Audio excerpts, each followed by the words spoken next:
Hello दोस्तों। तो यार इस वीडियो में हम लोग जो है रीट का मॉडल पेपर सोल्व करने वाले हैं मैथ्स का, और एक एक क्वेश्चन आपको डिटेल के साथ बताया जाएगा। ठीक है, तो चलिए देखते हैं।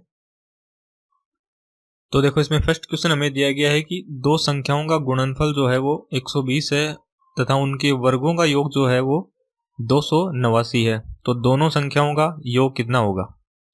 तो देखो, हमें एक संख्या को x माने और एक को y। तो हमें दिया है कि x इंटू वाई कितना है 120, और ये है x square plus y square, ये दिया है 289। हमें बताना है कि दोनों संख्याओं का योग कितना है। हमें x प्लस वाई की वैल्यू चाहिए। तो देखो, अगर x प्लस वाई का अगर होल स्क्वायर करें तो ये होगा x square plus y square plus 2xy, इसके बराबर होगी x प्लस वाई स्क्वायर की वैल्यू। तो x square plus y square की वैल्यू हम 289 रख देंगे यहाँ, 289, और ये हो जाएगा ट्वाइस ऑफ एक्स वाई की जो वैल्यू है वो है 120, तो ये जाएगी ट्वाइस ऑफ 120। ये हो गया 289 प्लस ये 240, और इनको ऐड करेंगे तो यहाँ से आएगा ये 200 400 हो गया, और ये 529। तो हमारे पास देखो x प्लस वाई की होल स्क्वायर जो आ गई वो आ गई 529। लेकिन हमें क्या पूछा है? हमें पूछा है दोनों संख्याओं का योग। हमें x प्लस वाई की वैल्यू निकालनी है। तो x प्लस वाई हो जाएगा अंडर रूट ऑफ 529, तो ये होता है 23। तो इसका आंसर निकल गया है हमारे पास 23, 23 इसका राइट आंसर हो गया। फिर देखो नेक्स्ट है, ये दो संख्याएं जो 4 और 5 के अनुपात में है तथा उनका एलसीएम हमें दे रखा है 120 है। तो संख्याएं कौन कौन सी होंगी ये बताना है। अब देखो, एक संख्या है 4x और एक संख्या मान लेते हैं 5x।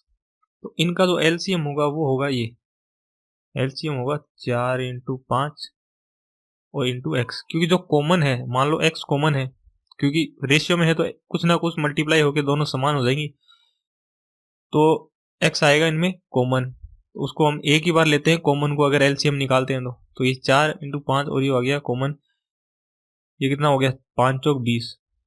तो ये 20x बराबर हो जाएगा 120 के। यहाँ से x की वैल्यू हमारे पास 6 निकल के आएगी, और ये 6 अगर यहाँ पुट करेंगे तो यहाँ हो जाएगा 24, और एक संख्या क्या हो जाएगी ये, तो 30।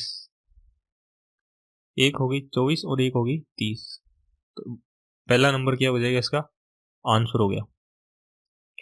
फिर देखो ये है भाई कि 81, 82, 83 और ऐसे 84, 85 हमें इकाई का अंक जो है वो बताना है। देखो यहाँ है कि 81, 82 और 83।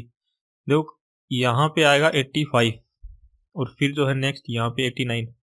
अब देखो क्या होगा इसका, जैसे 5 आ गया है और 5 का मल्टीप्लाई सम संख्या से कर रहे हैं, 2 से मल्टीप्लाई हो जाएगा नहीं, कहीं ना कहीं 4 भी आएगा, फिर आगे कहीं 88 आएगा। तो सम संख्या से जब 5 को मल्टीप्लाई करते हैं, जैसे 5 को 2 से मल्टीप्लाई कर दिया तो 10 आ गया। किसी भी सम संख्या से मल्टीप्लाई कर दो, 8 से कर लो 40, तो इसका भी देखो 0 आएगा लास्ट में। तो यूनिट डिजिट क्या होगा, 0 होगा। तो इसका भी आंसर क्या हो जाएगा, इसका हो जाएगा 3 नंबर आंसर हो जाएगा। यूनिट डिजिट क्या आएगा इसका, 0। फिर देखो ये 1000 से कम ऐसे कितने 11 के धनात्मक पूर्णांक गुणज ऐसे हैं जिनके वर्गमूल जो है पूर्ण संख्याएं हैं। देखिए ये पूछा है कि 11 के ऐसे कितने मल्टीपल हैं जो कि मतलब वो वर्गमूल जो है एक पूर्ण संख्याएं हैं, जो मतलब स्क्वायर है किसी ना किसी की। तो यहाँ से हम चेक कर लेते हैं। पहले 100 जीरो अगर 1 से शुरू करें और 1000 तक जाएं, तो सबसे पहले तो यहाँ पे जो आएगा वो 11 का मल्टीपल आ जाएगा ना। 11 की जो स्क्वायर है वो 121, और 121 क्या है, ये 11 की स्क्वायर है। आगे ऐसी कौन सी स्क्वायर आएगी जो किसी ना किसी की क्या होगी, वो होगी 11 की भी मल्टीपल होगी। ऐसी कौन सी स्क्वायर है किसी भी नंबर की जो 11 की भी मल्टीपल होगी? तो 101 को मल्टीप्लाई करेंगे हम, इसको 121 को। देखो दो दो से किया तो यहाँ हमारे पास आ गया 2, 4 और 2, तो 242 किसी की स्क्वायर नहीं होती, तो ये नहीं होगा। तो 121 को फिर हम 3 से करेंगे तो ये आ जाएगा 363, ये भी किसी की स्क्वायर नहीं होती, ये भी आंसर नहीं होगा। 121 को 4 से अगर करेंगे तो यहाँ आएगा 4, 6 और यहाँ 4, यहाँ पे आ जाएगा 8, 484। तो ये किसकी स्क्वायर होती है, ये होती है 22 की, 22 की होती है। और 464 में आप देख लो 11 का भाग भी जा रहा है। तो फिर अगर और किसी से करेंगे, 5 से कर लो तो 5, और यहाँ आ जाएगा 10 की 0, 5 इंक 5 और 605 होगी, तो ये भी किसी की नहीं होगी। तो हमें देखो 2 मिल गई, एक तो 121 मिल गई और एक मिल गई 484। तो 1 से लेके 1000 तक कितनी संख्या होंगी? 2 ही संख्या होंगी। आप किसी से मल्टीप्लाई कर लो 1000 तक, और कोई ऐसी नहीं आएगी जो, कोई ऐसी स्क्वायर नहीं आएगी जो 11 से मल्टीप्लाई हो। तो ये इसका आंसर होगा 2।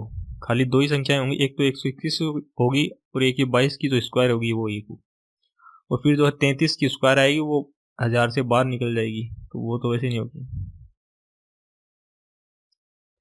देखो फिर ये है कि एक विद्यार्थी से निम्न 12 संख्याओं का अंकगणितीय माध्य निकालने के लिए कहा गया। तो ये संख्याएं दे रखी हैं और उनका जो माध्य उसने निकाला वो 12 निकाला। तो हमें पूछा है कि x की वैल्यू क्या होगी। तो ये संख्याएं कितनी है? 1 2 3 4 5 6 7 8 9 10 11 और ये 12। तो देखो एक तरीका तो ये है कि इन सब का सम हो जाएगा, ऊपर ये सम हो जाएगा इन सभी संख्याओं का, और नीचे आएगा 12, टोटल 12 है तो ये बराबर हो जाएगा 12 की, क्योंकि मध्य जो होता है वो एवरेज होता है, एवरेज के बराबर। और यहाँ से हो जाएगा ये 12 × 12 जो कि हो जाएगा 144। और उसमें से अगर इन सभी संख्याओं का, देखो यहाँ से लेके यहाँ तक सभी संख्याओं का सम इसमें से घटाएंगे तो हमारे पास x की वैल्यू आ जाएगी। एक तरीका तो ये है। और एक तरीका है ये, देखो जैसे 3 11 7 9 और ये 15 13 8 19 17 21 और ये मैंने सभी लिख लिए। ठीक है, अब इनका मध्य दे रखा है मुझे 12। अब मैं यहाँ चेक करूंगा कि ये 12 से कितना कम है। यहाँ देखो माइनस का 9 कम है, ये -1 कम है, ये माइनस का 5 कम है, ये माइनस का 3 और ये प्लस का 3 है, और ये +1 है, ये -4 और ये कितना हो जाएगा प्लस का 7, ये प्लस का 5, ये हो जाएगा प्लस का 9 और ये हो जाएगा प्लस का 2 और ये हमें निकालना है। तो देखो प्लस के 3 से -3 कट गया, इस -1 से ये +1 कट गया और यहाँ जो +9 है इससे -9 कट गया और -5 से +5 कट गया। अब देखो डेविएशन जो है वो 0 आना चाहिए हमारे पास। तो देखो यहाँ पे प्लस का 7 है या प्लस का 2, तो ये हो गया 9। 9 में से ये जो -4 है ये माइनस कर देंगे हम, तो यहाँ हमारे पास बच के आएगा 5। ठीक है 5, लेकिन हमारे पास आना क्या चाहिए था? 0 आना चाहिए था। 0 आने के लिए यहाँ क्या होना चाहिए बताओ? 0 आने के लिए यहाँ क्या होना चाहिए? हम 12 में से ये जो 5 है ये घटाएंगे तो यहाँ हमारे पास आएगा 7। तो इसकी जगह अगर 7 होगा ना तो यहाँ क्या हो जाएगा? देखो मान लो कि x की जगह 7 है तो यहाँ हमारे पास डेविएशन 12 से निकालेंगे तो यहाँ माइनस का 5 होगा कि नहीं बताओ? तब डेविएशन क्या हो जाएगा? इस +5 से ये -5 कैंसिल हो जाएगा, 0 हो जाएगा। तो यहाँ क्या होना चाहिए? यहाँ 7 होना चाहिए। तो इसका आंसर क्या होगा? 7। तो ये इसका करेक्ट आंसर हो जाएगा 7, x की वैल्यू जाएगी। फिर देखो इसमें नेक्स्ट है ये कि 8 वर्ष पूर्व विशाल की आयु अपने पुत्र शेखर की आयु से 4 गुनी थी और 8 वर्ष बाद जो है विशाल की आयु शेखर की आयु की दुगुनी है। तो विशाल की वर्तमान आयु हमें बतानी है। तो देखो इसके भी 2 तरीके हैं, जैसे ये विशाल है और ये उसका बेटा शेखर। 8 वर्ष पूर्व की बात कर रहा है ये, तो ये बता रहा है कि पुत्र शेखर की आयु से 4 गुनी थी। तो विशाल की आयु अगर 4 है तो इसकी 1 है, और 8 वर्ष बाद क्या होगी? विशाल की आयु शेखर की आयु से दुगनी हो गई। 8 वर्ष बाद की बात कर रहा है।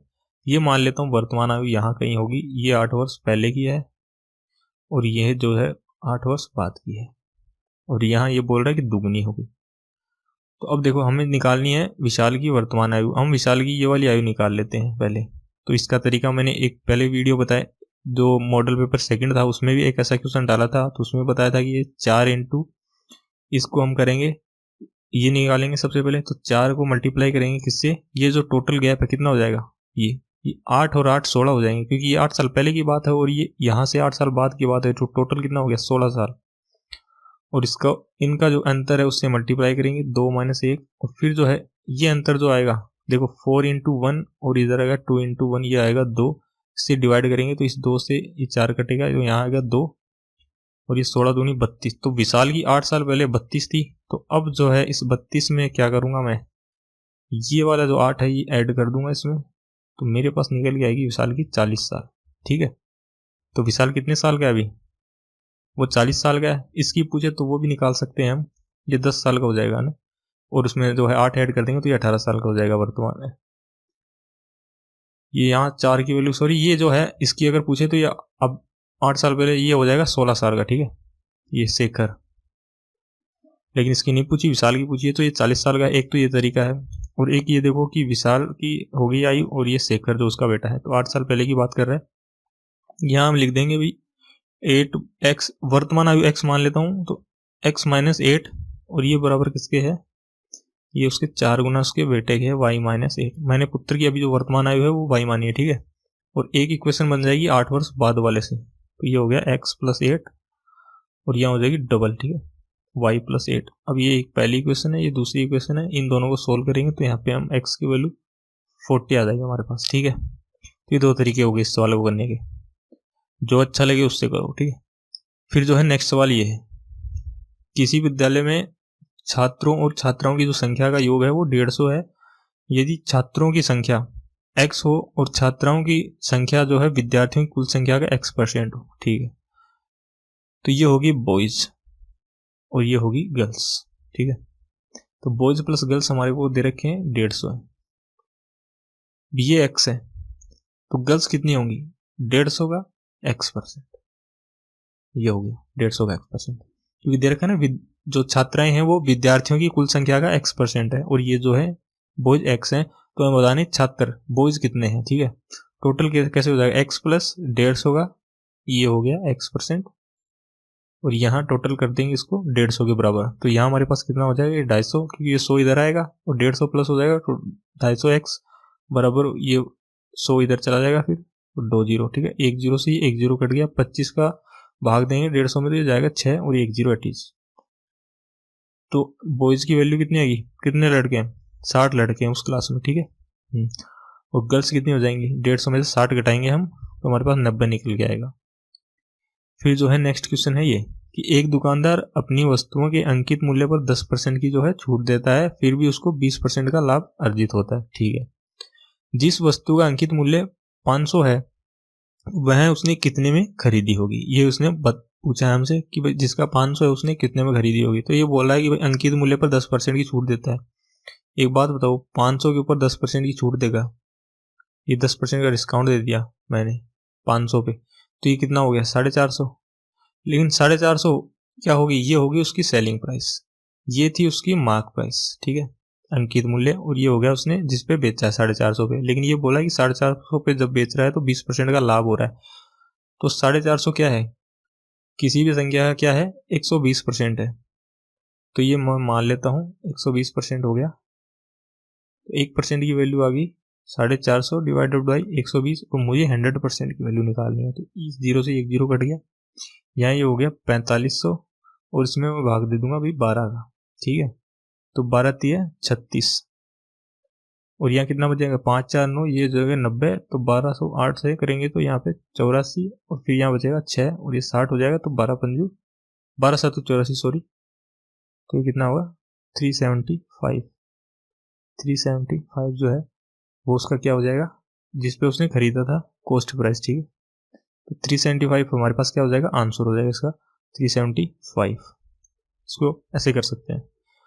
फिर देखो ये नेक्स्ट है कि 20 लीटर और 36 लीटर दो मिक्सचर हमारे पास है ना, और उसमें जो है स्पिरिट और जल का जो अनुपात हमें ये दे रखा है फर्स्ट में, और सेकंड में जो स्पिरिट और जल का अनुपात ये दे रखा है। दोनों मिश्रणों को इकट्ठा मिला दिया तो नए मिश्रण में पूछा कि भाई स्पिरिट और जल का अनुपात क्या होगा।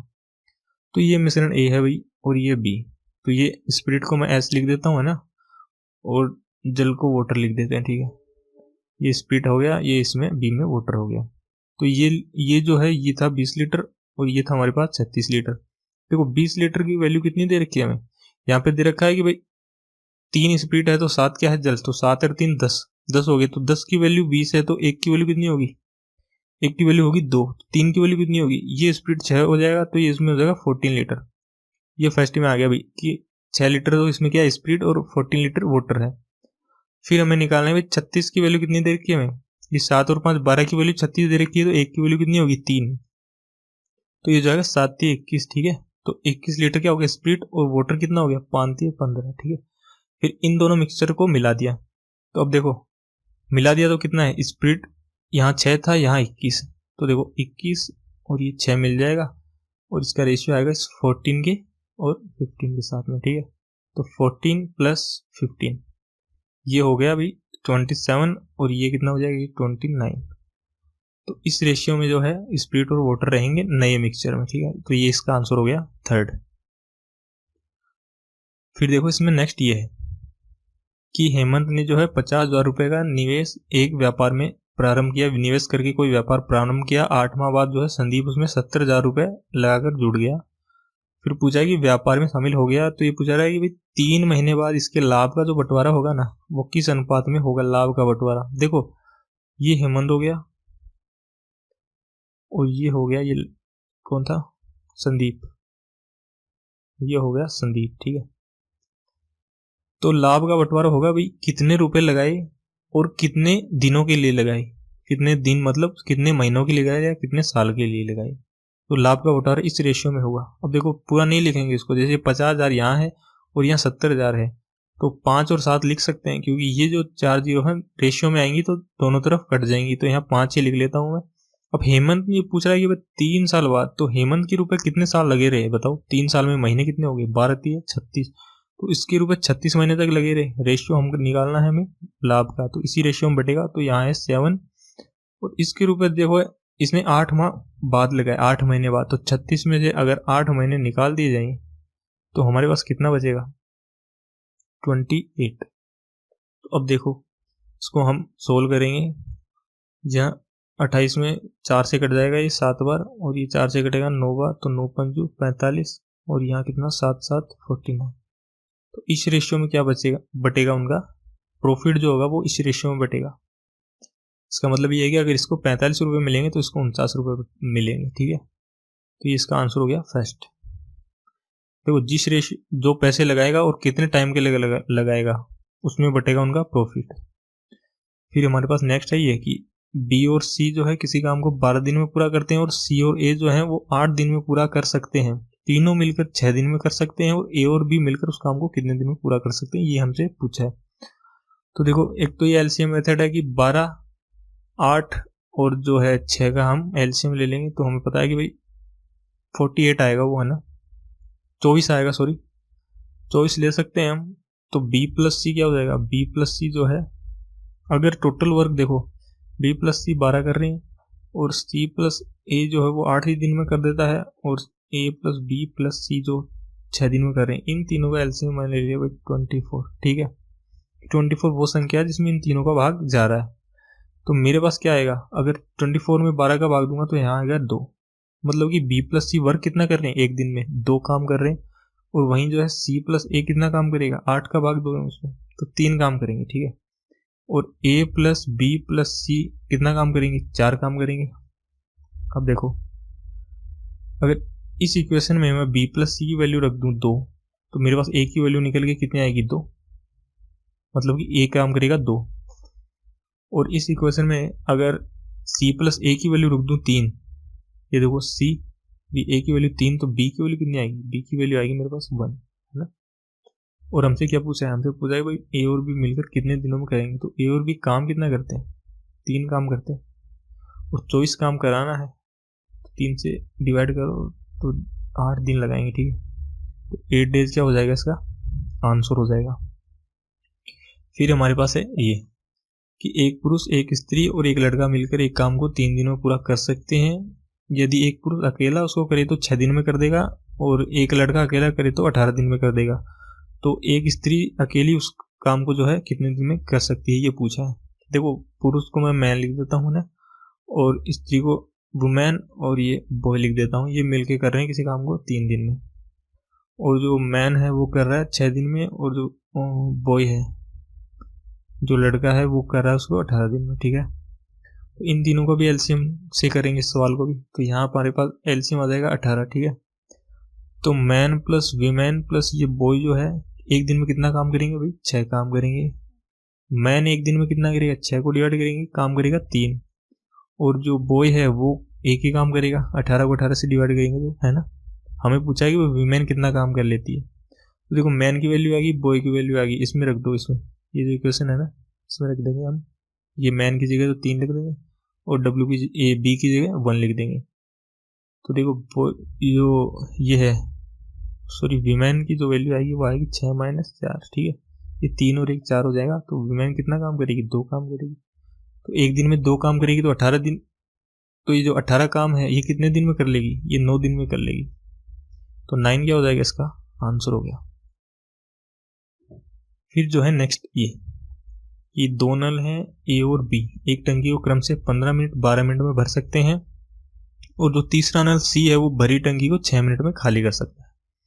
तो पहले नल तथा जो ए तथा बी जो 5 मिनट तक खुले रहते हैं, और इसके बाद जो सी भी खोल दिया जाता है। तो देखो इसको अभी एलसीएम से करेंगे हम। ए प्लस बी कितना है, देखो ए की वैल्यू ए की वैल्यू 15 दे रखी है, बी की वैल्यू दे रखी है 12, कि ये 15 मिनट में भर लेता है, ये 12 मिनट में, और सी जो है वो खाली करने वाला नल है, 6 मिनट में खाली कर देता है टंकी को। तो देखो इनका एलसीएम हम ले लेंगे भाई 60। तो ए कितनी भरेगा 1 मिनट में 4, और बी 1 मिनट में भरेगा 5। अगर 60 लीटर की टंकी है तो 4 लीटर ये भर देगा, बी भर देगा 5 लीटर, ठीक है। और सी खाली कर देगा कितनी, 10 लीटर। 1 मिनट में 10 लीटर खाली कर देता है सी।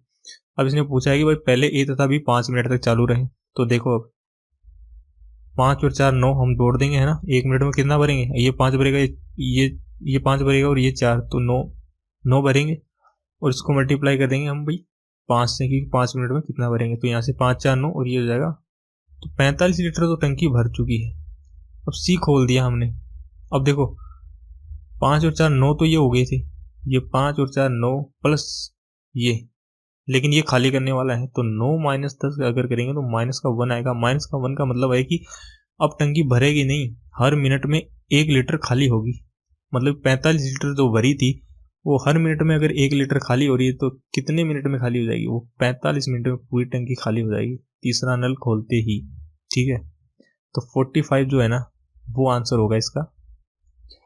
फिर जो है नेक्स्ट, तो राजेश जो है अपने घर से कॉलेज एक निश्चित समय पर चलता है, और यदि वह 5 किलोमीटर प्रति घंटे की चाल से चलता है तो 7 मिनट देरी हो जाती है, और यदि जो है वो 4 किलोमीटर प्रति घंटे की चाल से चलता है तो ठीक समय से 5 मिनट पहले पहुंचता है। तो देखो ऐसे क्वेश्चन को ये पूछा है कि दूरी ज्ञात करनी है, तो ऐसे क्वेश्चन कैसे करना है, वो इसकी है एक मेथड इसका। तो देखो इसको मान लेते हैं हम भाई, पहले स्पीड S1 थी, बाद में S2, है ना, बाद में होगी S2। तो इसको डिस्टेंस अगर निकालनी तो ये हो जाएगा S1 S2 divided by S1 minus S2, और ये मल्टीप्लाई जो करेंगे वो टाइम का गैप आएगा, ठीक है। पहले टाइम T2 माइनस T1। तो यहाँ डिस्टेंस होगी कितनी, S1 कितनी है, स्पीड जो है S1 स्पीड होगी, ठीक है। तो ये स्पीड पहले 5 थी, फिर 4 होगी, इनका जो अंतर आ गया 1 आ गया, और टाइम का जो गैप है वो कितना है, पहले जो है जल्दी पहुंच रहा था 7 मिनट जल्दी पहुंच रहा था, बाद में 5 मिनट लेट पहुंच रहा है, तो दोनों जुड़ जाएंगे। पहले जल्दी था फिर लेट है, तो ये दोनों क्या होंगे, जुड़ जाएंगे। 7 और 5 12 मिनट में आ गया टाइम, और स्पीड जो है वो किलोमीटर में दे रखी है हमें, है ना। तो इसको डिवाइड करेंगे 60 से, ये भी किलोमीटर में हो जाएगा, उसमें आवर में हो जाएगा, ठीक है। तो ये 5 चौक 20, और ये आ जाएगा 12/7। तो इस 20 से 3 बार कट गया, तो हमारे पास डिस्टेंस निकल के आई 4 किलोमीटर।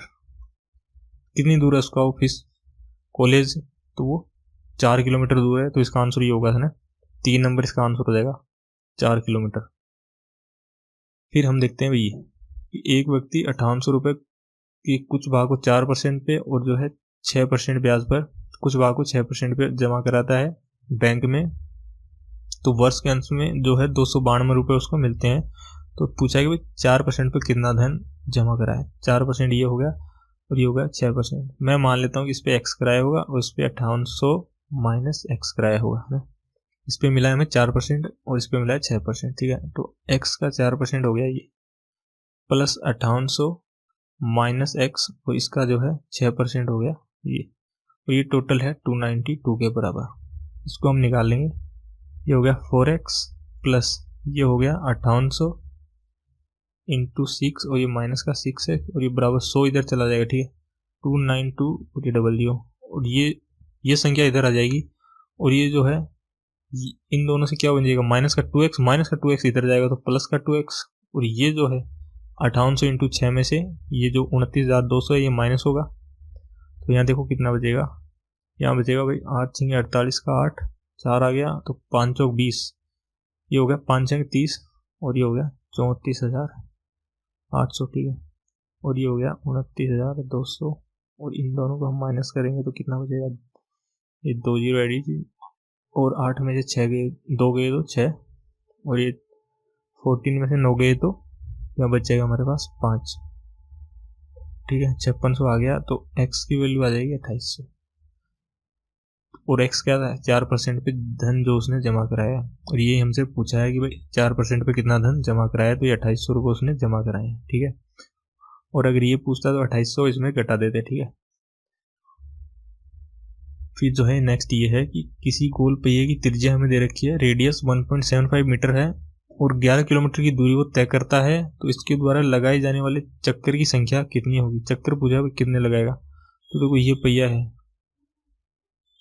ये इसकी रेडियस r होगी, और ये एक चक्कर में बताओ यहाँ कोई पॉइंट हो और फिर ये पॉइंट यहाँ लग गया जमीन पे, मान लो यहाँ कोई पॉइंट है, इस पॉइंट को यहाँ तक आने में कितनी देर लगेगी। ये टायर जो है ऐसे घूम के आएगा, देखो ऐसे घूमेगा और फिर ये पॉइंट वापस यहाँ आ जाएगा, तो ये जो दूरी होगी ना, ये इसकी टोटल ये जो है ना इसकी पेरीमीटर परिमाप के बराबर हो जाएगी, ये दूरी हो जाएगी 2πr के बराबर, है ना। तो हमें क्या दे रखा है कि 11 किलोमीटर की दूरी तय कर ली, तो हम इसको लिख देंगे भी n राउंड, मान लेते हैं n राउंड काटे होंगे उसने, तो 2 इंटू ये पाई की वैल्यू आ गई, और r हमें दे रखा है 1.75 मीटर, मीटर में निकालेंगे इसको ना, तो 11, तो मान लेते हैं n चक्कर निकाले इसने, n चक्कर में तो है कितने राउंड लगाए होंगे n, और 11 किलोमीटर को मीटर में लिखेंगे तो 1000 से मल्टीप्लाई कर देंगे, है ना। फिर जो n की वैल्यू आएगी हमारे पास वो यहाँ से हम निकाल देंगे। इसको एक बार ऐसे कर लेते हैं कि डिवाइड कर देता हूँ मैं इसको, 175 कैसे हो जाएगा, इसको 100 से डिवाइड कर देते हैं ना, तो ये हो जाएगा 175, ठीक है। ये पॉइंट है ना, ये हट गया है 100 से डिवाइड करते, तो अगर 7 से इसको काटेंगे तो ये बचेगा 7 को से 2 बार जाएगा, फिर 5, ठीक है 25 बार इसमें भाग चला जाएगा 7 का, और फिर जो है n की वैल्यू हो जाएगी भाई 11000, ये तो सही, और ये 100 भी इधर चला जाएगा, तो ये 100, और अब इसको डिवाइड करेंगे हम 25 इंटू ये 22 से और ये 2 से, ठीक है। तो यहाँ मिलेगा हमें 25 इसको ये कटेगा 4 बार, और ये इससे कट जाएगा, यहाँ 2 आ गया, और इस 2 से ये कट गया 11, और इस 11 से ये 11 कट गया, तो यहाँ n की वैल्यू आ गई भाई 1000। कितने राउंड लगाएगा, 1000 राउंड लगाएगा, ठीक है। देखो इसको 100 से इसीलिए डिवाइड किया है, तो ये हो गया, ये 7 से कट गया ना, सीधा सीधा 25 आ गया। फिर जो है नेक्स्ट ये है कि भाई 3 into x minus 1 divided by 4। देखो ये सिंपल क्वेश्चन है, पर ऐसा भी आता है एग्जाम में, आप पहले जो पेपर है वो उठा के देख सकते हैं। तो इसको हो जाएगा, ये अंदर मल्टीप्लाई करता हूँ मैं डायरेक्ट, 3x माइनस ये 15 हो गया, और यहाँ 4, ठीक है, और ये माइनस का 4x, और ये हो गया 3 माइनस ये x, और यहाँ जो हो गया ये प्लस का 3/2, ठीक है। अभी जो होगा इसमें होगा 3x माइनस का 15, और ये 4 इससे मल्टीप्लाई होगा तो 16x, और यहाँ हो जाएगा 2।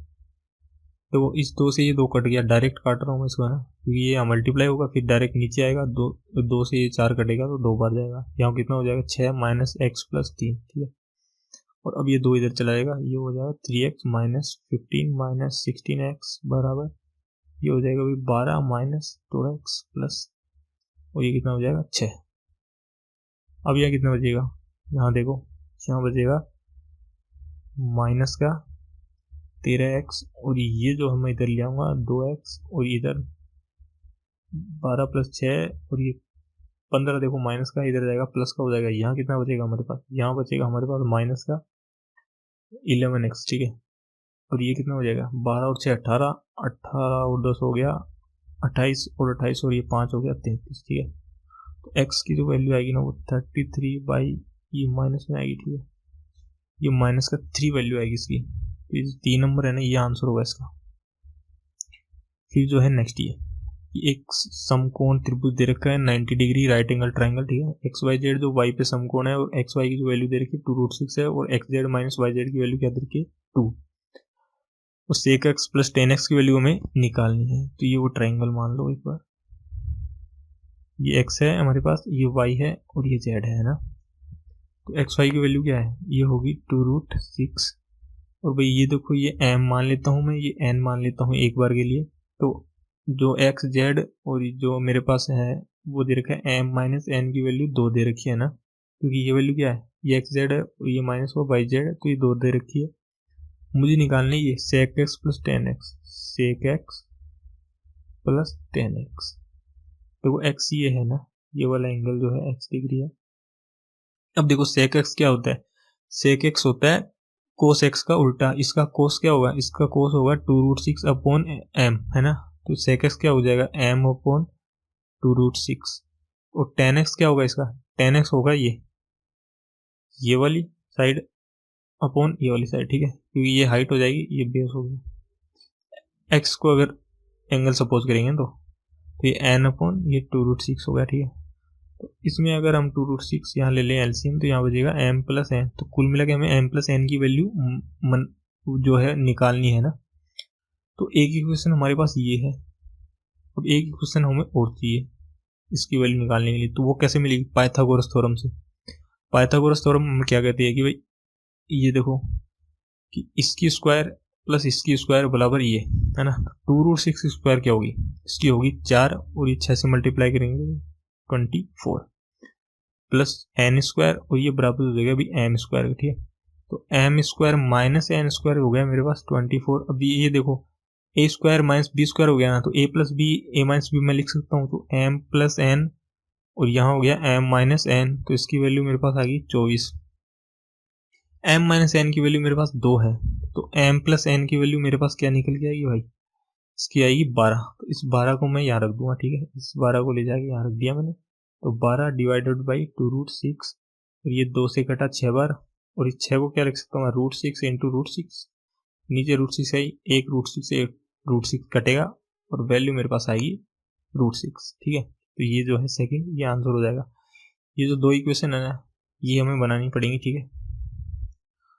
फिर देखो इसमें नेक्स्ट ये पाई चार्ट वाला क्वेश्चन। तो ये अलग अलग मार्क्स दे रखे हैं, ठीक है, सब्जेक्ट्स के, और टोटल है 540। तो ये पूछा हमसे किस विषय में उस विद्यार्थी ने 105 अंक प्राप्त किए हैं। अब देखो इस टोटल कितना होता है, ये 360 डिग्री हमें पता है भाई, 360 डिग्री है। तो इस 360 डिग्री की वैल्यू क्या है, 360 डिग्री की वैल्यू मुझे पता है कि भाई ये दे रखी है मुझे टोटल मार्क्स 540। मैं निकालूंगा भाई 1 डिग्री की वैल्यू क्या है। तो 1 डिग्री की वैल्यू मेरे पास आ जाएगी 540 बटा 360। 1 डिग्री की वैल्यू होगी, तो मुझसे क्या पूछा, 105 अंक जो है वो कौन से सब्जेक्ट में आए हैं। तो यहाँ मुझे निकालना है, इसका उल्टा करूंगा मैं। यहाँ एक नंबर की वैल्यू क्या हो जाएगी, यहाँ एक नंबर की वैल्यू होगी 360 डिवाइडेड बाई 540, ठीक है। इसका उल्टा हो जाएगा, एक जीरो से एक जीरो कट गया, लेकिन मुझे चाहिए 105 की वैल्यू। 105 नंबर की वैल्यू क्या आएगी, देखो इसको अगर काटेंगे 9 से, तो 9 चौक 36, ये 9 6 बार कटेगा, है ना। फिर ये कटेगा भाई 2 से, और ये 3 बार कट जाएगा 2 से, और ये 3 से कटेगा यहाँ 3 बार, और ये 15 का 5 बार, तो 35 दूनी 70 डिग्री वैल्यू आ गई। तो 105 अंक इसमें उसके जिसमें 70 डिग्री का कोण बन रहा है। तो 70 डिग्री का कोण इसमें बन रहा है, देखो हिंदी में ये वाला। तो यहाँ क्या होगा, हिंदी आएगा इसका आंसर, हिंदी ना।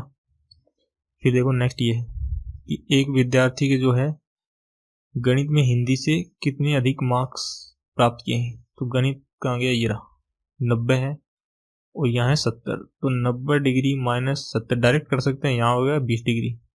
हमें पता चल गया अभी 1 डिग्री की वैल्यू कितनी है, 540 थी, हमने देखा था 1 डिग्री की वैल्यू थी 540 डिवाइडेड बाई 360, और 20 डिग्री की वैल्यू जाएगी ये 0 से 0 कट गया, और वही काट लो इसको, 9 से 9 3 54, 9 चौक 36, और ये 4 से ये कट गया 5 बार, ये हो जाएगा 30, ठीक है। तो 30 मार्क्स अधिक है उसके मैथ में हिंदी की तुलना में। तो ये 20 सवाल थे इस क्वेश्चन में।